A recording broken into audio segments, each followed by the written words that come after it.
오늘 예수님 말씀은 그대로 잘 새겨두어야 할 말씀입니다. 내가 진실로 너희에게 말한다.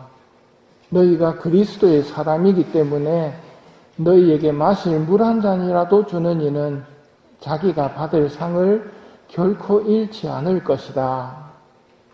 예수님께서는 당신 제자들에게 잘해주는 사람에 대한 보상을 분명히 약속하십니다. 물 한 잔이라도 베푸는 사람은 자기가 받을 상을 결코 잃지 않을 것이다. 이 사람은 어떤 상을 받게 될까요? 예언자를 예언자라서 받아들이는 이는 예언자가 받는 상을 받을 것이고, 의인을 의인이라서 받아들이는 이는 의인이 받는 상을 받을 것이다 하셨으니 예수님의 제자가 받을 상을 받게 될 것입니다. 이어지는 가르침은 죄에 대한 가르침입니다. 죄라는 말은 흔하게 듣는 말이지만 정말 죄에 대해 아는 사람은 많지 않습니다. 죄를 정말 잘 아는 사람은 고해성사를 잘 준비해서 보는 사람이며, 고해성사를 통해서 죄사함의 은혜를 입으면서 하느님에 대한 사랑이 커져가고 이웃에 대한 용서를 실천하며 겸손한 사람이 되게 만드는 것, 죄를 제대로 알면 이런 사람이 됩니다. 요한복음 16장의 말씀을 들어봅시다. 보호자께서 오시면 죄와 의로움과 심판에 관한 세상의 그릇된 생각을 밝히실 것이다. 그들이 죄에 관하여 잘못 생각하는 것은 나를 믿지 않기 때문이고, 의로움에 관하여 잘못 생각하는 것은 내가 아버지께 가고 너희가 더 이상 나를 보지 못할 것이기 때문이며, 그들이 심판에 관하여 잘못 생각하는 것은 이 세상 우두머리가 이미 심판을 받았기 때문이다. 지금은 죄에 대해 이야기하고 있으니 죄에 대한 말씀에 집중해 봅시다. 그들이 죄에 대하여 잘못 생각하는 것은 나를 믿지 않기 때문이고, 성령께서 오셔서 그릇된 생각을 밝혀주실 거라고. 죄에 대해서 어떻게 잘못 알고 있느냐면, 나를 믿지 않는 게 죄인데 엉뚱한 걸 죄라고 생각한다고 성령께서 가르쳐 주실 거라 하십니다. 여러분은 죄가 뭐라고 생각하십니까? 성당 안 다니는 사람도 죄는 압니다. 그 사람들에게 죄가 뭐냐고 물으면 뭐라 설명하겠지요. 성령님께서 말씀하시는 죄와 세상의 죄는 다릅니다. 예수님을 믿지 않는 것이 죄라고 성령님께서는 분명히 밝혀주실 것입니다. 이 차이가 정말 중요한데 요즘은 많이 강조되지 않고 있습니다. 세상의 죄는 윤리적인 죄를 말하고, 성령님께서 가르치시는 죄는 천국과 지옥이 결정되는 죄를 말합니다. 세상의 윤리에는 예수님이 없어도 됩니다. 예수님 없이도 이건 죄다 아니다 하고 세상은 이야기하지만, 성령님께서는 예수님을 믿지 않는 게 죄라고, 예수님이 빠져버리면 진짜 죄가 뭔지를 도통 알 수가 없다는 말입니다. 천국과 지옥이 결정되는 것은 예수님을 믿었느냐, 예수님의 가르침과 그분의 삶이 옳다는 것을 믿고 고백하면서 자기 십자가를 지고 예수님을 따랐느냐, 그게 기준입니다.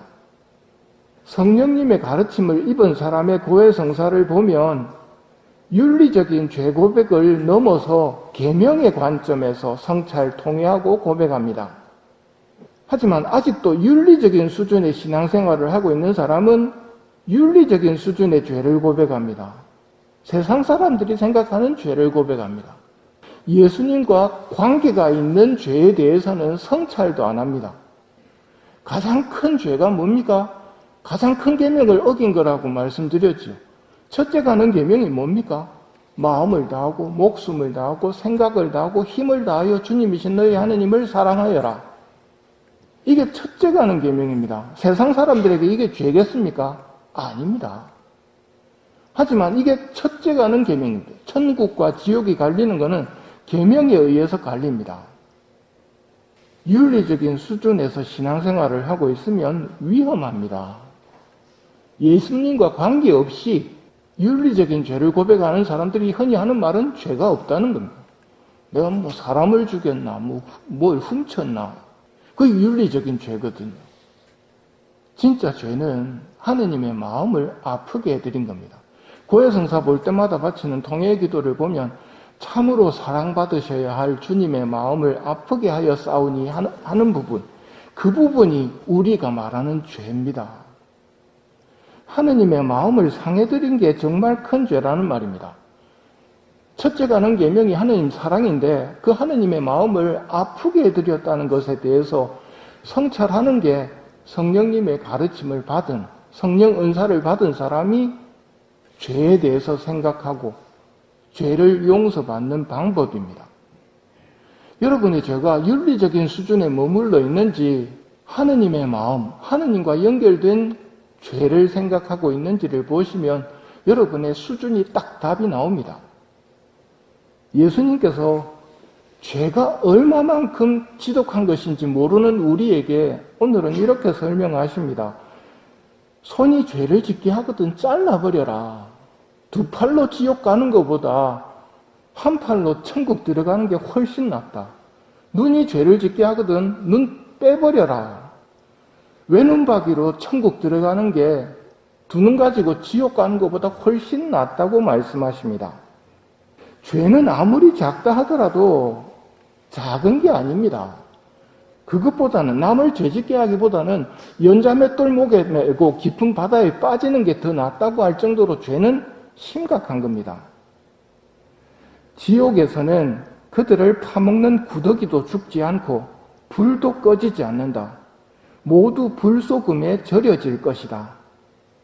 지옥에서는 지옥에 떨어진 사람들을 파먹는 구더기도 죽지 않고 불도 꺼지지 않는다고 말씀하시면서 모두 불소금에 절여질 거라고 가르치십니다. 이런 가르침을 들으면서 예수님은 구원하러 오셨다고 이야기를 하는 사람이 있습니다. 틀린 말이 아닙니다. 구원하러 오셨기 때문에 알려주시는 겁니다. 구원하러 오셨지 벌하러 오신 분이 아니다로 끝낼 것 같으면 지옥을 왜 만드셨습니까? 구원할 것 같으면 지옥 만들 이유가 없단 말입니다. 천국과 지옥은 예수님의 말씀에 따라서 결정됩니다. 지금 제가 다르게 말하더라도 제 말을 믿지 마시고 예수님의 말씀을 믿으십시오. 눈이 죄를 짓게 하거든 그 눈을 빼던지고 외눈박이로 천국에 들어가는 게 낫다고 가르치십니다. 손이나 발이 죄를 짓게 하거든 잘라버리고 불구가 되더라도 천국에 들어가야지 지옥에는 떨어지면 안 된다고 말씀하십니다. 지옥에서는 그들을 파먹는 구더기도 죽지 않고 불도 꺼지지 않는다고 말씀하십니다. 반드시 피해야 하는 것이 죄입니다. 죄를 지었으면 하느님의 마음을 아프게 해드렸다는 것에 대해서 깊이 뉘우치고 고해성사를 통해 풀어야 합니다. 예수님의 말씀을 잘 듣고 새기십시오. 제 말을 믿지 마시고 예수님의 말씀을 믿으십시오. 그리고 윤리적인 수준의 신앙생활을 하고 있다면 성령님께 도움을 청하십시오. 성령님의 가르침대로 살아갈 수 있는 은총을 청하십시오. 그리하여 우리 모두가 천국에서 만나게 되기를 기도하도록 합시다.